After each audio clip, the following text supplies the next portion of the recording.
Shalom, shalom, bien-aimés, je vous salue dans le précieux nom de Jésus-Christ. C'est Odette Kandama qui vous salue dans l'émission Saveur Divine. Nous voici encore une fois, nous bénissons le Seigneur qui nous prête encore vie. Et nous continuons de parler les déclarations que Jésus a faites. Et ces déclarations sont introduites par « Je suis ». Lisons la parole de Dieu dans l'évangile selon Jean, chapitre 10, verset 7. On va lire jusqu'au verset 10. Jésus leur dit encore, en vérité, je vous le dis, je suis la porte de brebis. Tous ceux qui sont venus avant moi sont des voleurs et des brigands, mais les brebis ne les ont point écoutés. Je suis la porte. Si quelqu'un entre par moi, il sera sauvé. Il entrera et il sortira et il trouvera des pâturages. Le voleur ne vient que pour dérober, égorger et détruire. Moi, je suis venu afin que les brebis aient la vie et que les soins dans l'abondance. Alléluia, alléluia. Bien-aimés, Jésus-Christ est venu afin que nous ayons la vie et la vie en abondance. Que son nom soit loué. Oui, nous sommes sur la troisième déclaration qui nous dit « Je suis la porte des brebis ». La première était en chapitre 6, verset 35, qui dit « Je suis le pain de vie ». Et la deuxième se trouve dans le chapitre 8, verset 12.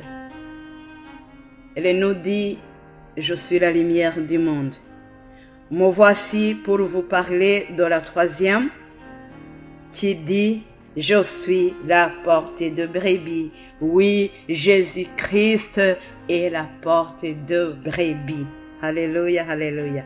Jésus s'est décrit comme étant la porte de brebis, protégeant les brebis des voleurs et des bandits qui étaient avant lui, comme nous l'avons lu sur le verset 8. En disant de lui qu'il est la porte, Jésus nous a fait trois promesses bien-aimées. Et la première promesse est le salut.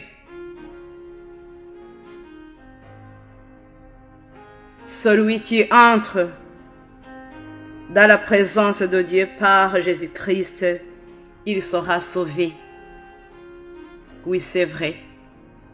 Ceux qui entrent en passant par Jésus seront sauvés. C'est-à-dire qu'il leur sauve une vie abondante et éternelle.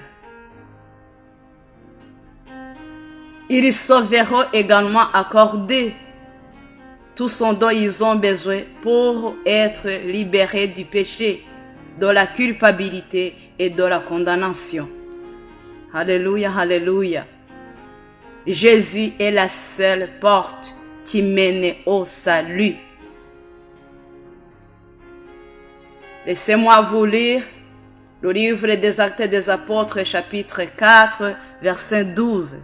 Il n'y a de salut en aucun autre, car il n'y a sous le ciel aucun autre nom qui ait été donné parmi les hommes par lequel nous devions être sauvés. C'est seulement par Jésus-Christ que nous puissions être libérés. C'est le seul nom par lequel nous recevons le salut. Voilà la première promesse que Jésus voulait nous donner en nous disant qu'il est la porte de brebis. La deuxième promesse que Jésus nous a donnée dans cette déclaration, je suis la porte de brebis, c'est la sécurité. Le berger protège les brebis pendant qu'elles paissent et pendant qu'elles rentrent à la bergerie. De la même façon, bien-aimé, celui qui entre dans la présence de Dieu par Jésus-Christ, il entrera et il sortira en ayant Dieu pour protecteur où qu'il soit. Alléluia, alléluia. La troisième promesse que Jésus nous a donnée en disant qu'il est la porte de brebis, c'est la satisfaction. Voilà la troisième promesse, c'est la satisfaction. Comme vous l'avez lu, peut-être, dans le chapitre 4 de cet évangile selon Jean, verset 14, Jésus avait précédemment parlé à la Samaritaine de la satisfaction procurée par l'eau qu'il lui donne. Il avait également dit que le pain qu'il lui fournit est nourrissant, comme nous l'avons dit tantôt dans le chapitre 6, verset 35. Ici, Jésus nous promet que celui qui entrera par lui trouvera des pâturages. Alléluia, alléluia. Si il nous dit que cette personne trouvera des pâturages, il voulait dire de la nourriture qui satisfait tous ses besoins spirituels. Chaque jour, nous mangeons, nous buvons pour satisfaire nos besoins corporels. Mais dans le Seigneur Jésus-Christ, nous trouvons des pâturages, c'est-à-dire des besoins, nos besoins de tous les jours, tout ce que nous en avons besoin, jour au lendemain. La nourriture dont nous avons besoin, jour au lendemain, pour satisfaire nos besoins spirituels et bien-aimés. Ça doit être équilibré. Si nous satisfaisons seulement le corps, ça va être dangereux pour notre âme. Nous mangeons 3 fois par jour, quelquefois plus. Mais bien-aimés, il nous faut aussi de manger la nourriture spirituelle, le pain de vie. Nous voulons chercher cette amitié, cette relation entre nous et Jésus-Christ le Sauveur. Il nous dit dans sa parole ici qu'en entrant par lui, nous trouverons des pâturages, c'est-à-dire la satisfaction de nos besoins spirituels. Alléluia, alléluia. Il nous demande en tant que ses enfants de mettre en opposition la vie qu'il offre avec celle que proposent les voleurs et les bandits évoqués sur le verset 8. Bien-aimés, il y a des bandits qui nous parlent des choses matérielles, qui nous parlent des choses palpables.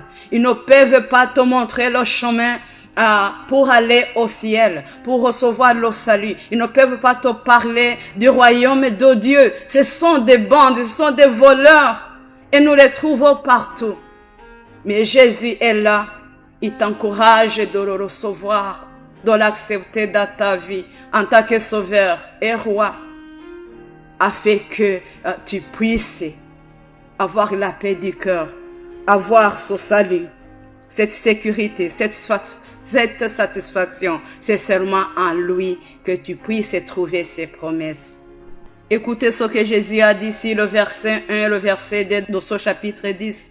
Il a dit, en vérité, je vous le dis, celui qui n'entre pas par la porte dans la bergerie, mais qui y monte par ailleurs, est un voleur et un brigand. Mais celui qui entre par la porte est le berger des brebis. C'est Jésus-Christ qui est la porte de brebis, qui est le berger, le bon berger des brebis.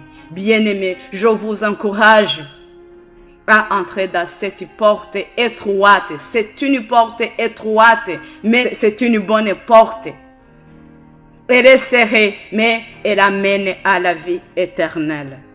Bien-aimés, entrez par cette porte qui est Jésus-Christ. Vous trouverez du salut, vous trouverez de la sécurité et vous trouverez la satisfaction étant dans les pâturages du Seigneur. Alléluia. Soyez bénis au nom de Jésus.